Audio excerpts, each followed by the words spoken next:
সবাই তো আপনার কাছ থেকে কিছু না কিছু দান নিয়ে ফিরে গেল,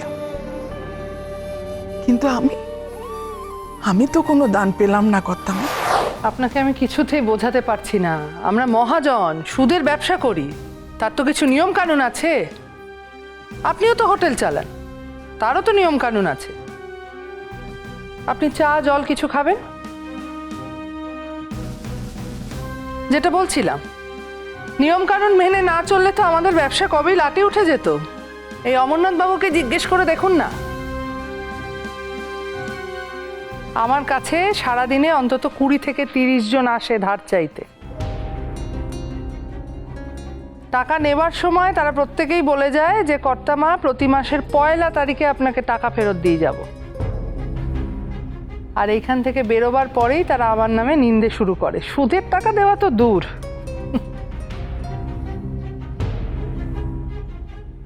বিশ্বাস করুন, আমি এরকমটা কিচ্ছু বলবো না। না না না না, আমি বলছি না আপনি সেরকম কিছু করবেন। কথাটা তো এটা নয় যে আপনি টাকা ফেরত দেবেন কি দেবেন না। কথাটা এটা যে এতগুলো টাকা ধার নিয়ে আপনি নিজের গলায় দড়ি পড়াচ্ছেন না তো। বড় বড় ব্যবসায়ীরা এতগুলো টাকা শোধ দিতে হাঁপিয়ে যায়। আর আমার অভিজ্ঞতা বলছে আপনি 1000 চেষ্টা করলেও এতগুলো টাকা জোগাড় করতে পারবেন না। এই টাকার সুদ দিতে মানুষ নাকানি চোবানি খায়, আর আপনাকে তো সুদ আসল দুটোই দিতে হবে। আমার মনে হয় না আপনি পারবেন। তাই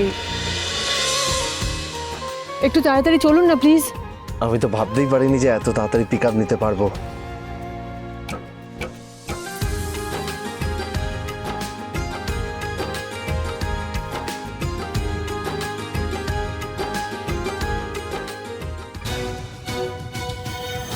আর তুমি যদি এখানে না আসো, এই ঝামেলা একবারে শেষ হয়ে যাবে শেখর। আমি নিজেকে শেষ করে দেবো। আমি বাঁচবো না শেখর। ও কিন্তু ঠিক নেই, কিছু হয়ে যেতে পারে। শেখরদা, তুমি শান্ত থাকো, তুমি ঠিক থাকো, কিচ্ছু হবে না বৌদির। আমি আবার ট্রাই করছি, তুই তাড়াতাড়ি যা।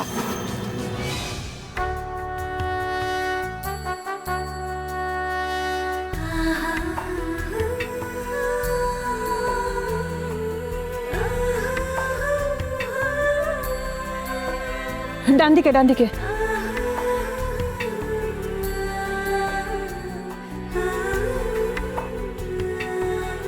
বলছি আমার না খুব তাড়া আছে, একটু তাড়াতাড়ি চালান না প্লিজ। সে তো আমি হাই স্পিডে বাইকটা উড়িয়ে নিয়ে যেতেই পারি, কিন্তু যদি আপনি ভয় পান আমি তো সেটারই ভয় পাচ্ছি। দেখুন এই মুহূর্তে আমি অন্য কিছু নিয়ে বেশি ভয়ে আছি, তাই আপনি চালাতে পারেন স্পিডে।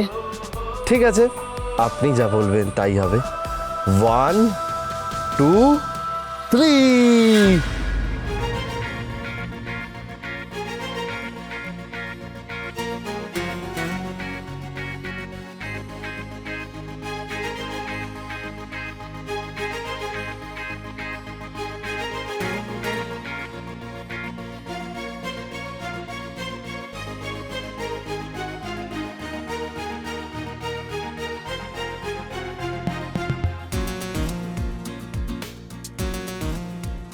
সামনে তাকান।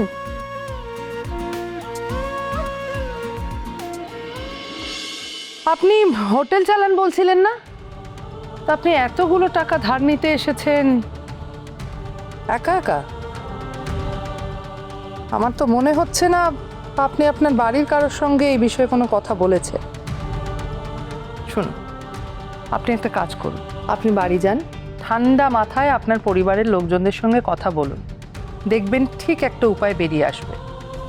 আর বাকিটা ঈশ্বরের উপর ছেড়ে দিন না, উনি ঠিক মঙ্গল করবে। আপনি আজকে আসতে পারেন। আমার মনে হয় না আমি আপনার কোনো উপকার করতে পারবো। অমরনাথ বাবু, হ্যাঁ কর্তামা।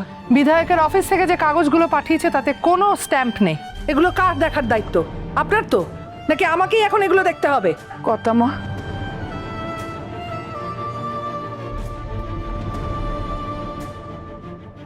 কর্তামা, আমাদের গ্রামের অনেক লোক আপনার কাছ থেকে ধার নিয়েছে।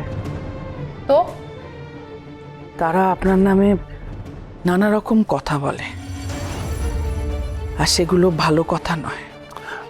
দেখুন আপনি কিন্তু আপনার কাছ থেকে কেউ ধার নিতে চায় না। শুনেছি একবার ধার নিলে সেই সুদের জাল থেকে মুক্তি পাওয়া বড় কঠিন। তাও আমি আপনার কাছে এসেছি কর্তামা, কারণ আমি আর কোনো রাস্তা খুঁজে পাইনি। আমার আর কোনো উপায় নেই বলে আমি আপনার কাছে এসেছি।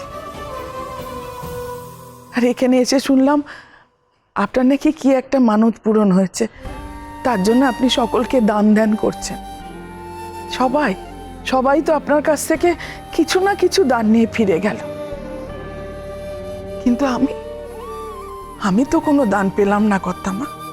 আশেপাশে গ্রামের লোকজন আমার সম্পর্কে কি বলেন সেটা আমি খুব ভালো করেই জানি। লোকজনের কাজই হচ্ছে মানুষের পিছনে কথা বলা, কিন্তু আপনি প্রথম যে আমার মুখের সামনে দাঁড়িয়ে আমাকে নিন্দামন্দ করার সাহস দেখিয়েছেন।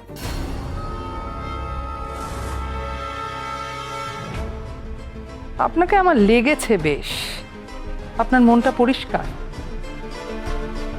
কিন্তু সমস্যাটা কোথায় জানেন? পরিষ্কার মন বন্ধক রেখে তো আর 10 লাখ টাকা ধার দেওয়া যায় না। ক্ষমা করবে, তোমার কিন্তু ইদানিং খুব খাওয়া দাওয়ার গন্ডগোল হচ্ছে। কি হলো?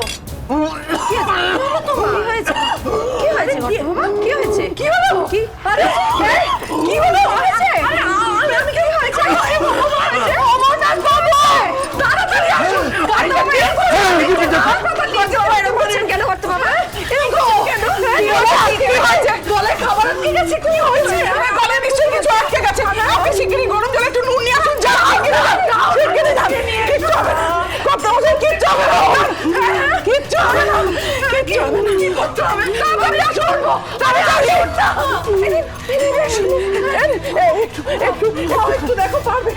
খাও, দেখো ভালো লাগবে। খাও, উনি কি বলছেন দেখো।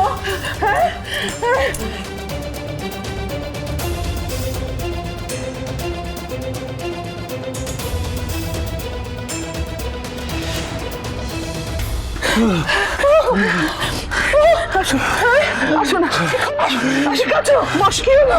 ঠিক হয়ে যাবে। ঠিক হয়ে যাবে। কি তুমি ঠিক আছো? কি গো? ঠিক আছো? ঠিক আছো? একদম ঠিক আছে, আপনি চিন্তা করবেন না, ঠিক আছে। আমার হোটেলে এরকম হয়, খাদ্যনালীতে খাবারের টুকরো ঢুকে গেলে তাড়াতাড়ি করে কিছু করতে হয়। আপনি চিন্তা করবেন না, একদম ঠিক আছে। ঠিক আছে, তোমার কষ্ট হচ্ছে না গো? তুমি ঠিক আছো?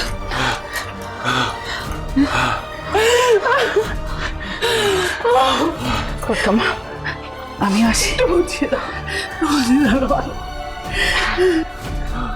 এই তুমি একটু কর্তা বসে দেখো। দাঁড়ান।